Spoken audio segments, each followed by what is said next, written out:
Isang maganda at mapagpalang araw sa inyo. Ako nga po pala si Shallow Flor A. Makalalag. Naway sa maikling sandali ay hayaan niyong hiramin ko ang inyong mga tenga at hayaan niyo akong ipahayag ang aking ideya. Ito'y isang talumpating aking inihahandog para sa inyong lahat. Bago ko simulan ang aking talumpati, tatanungin ko muna kayo.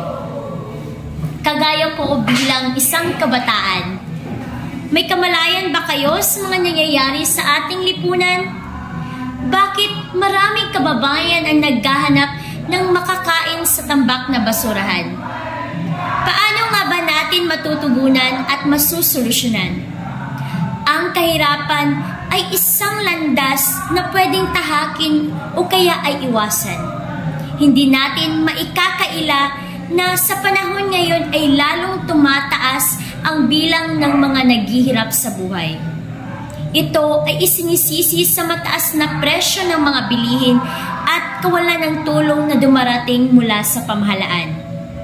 Ngunit, ang mga nabanggit lamang ba ang dahilan, ang tunay na dahilan kung bakit marami ang nasasadlak sa kahirapan? Kung iyong susuriing mabuti, napakarami ang dahilan kung bakit sadyang madami ang mga maralita sa ating lipunan. Isa na rito ay ang kawalan ng tamang disposisyon sa buhay. Ang karamihan ay naniniwala na kapag pinanganak silang mahirap, wala na silang magagawa upang mapaganda ang kanilang estado sa buhay.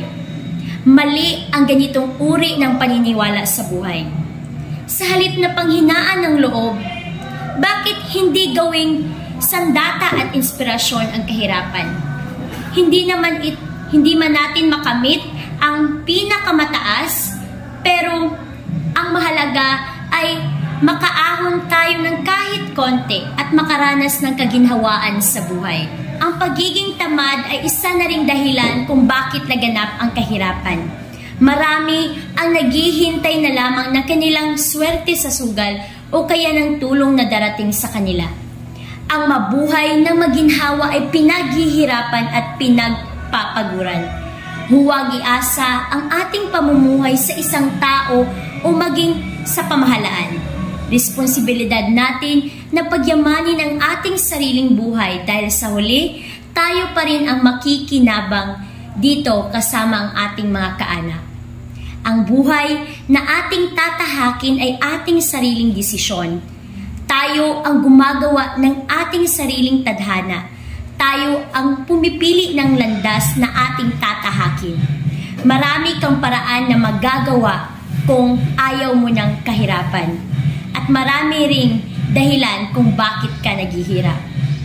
Ang daan patungo sa kahirapan ay sadyang napakalawak, habang ang daan patungo sa kaginhawaan ay ginagawang makipot para sa lahat.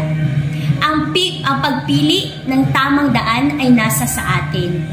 Nawa ay matutun natin tamang landas na tatahakin.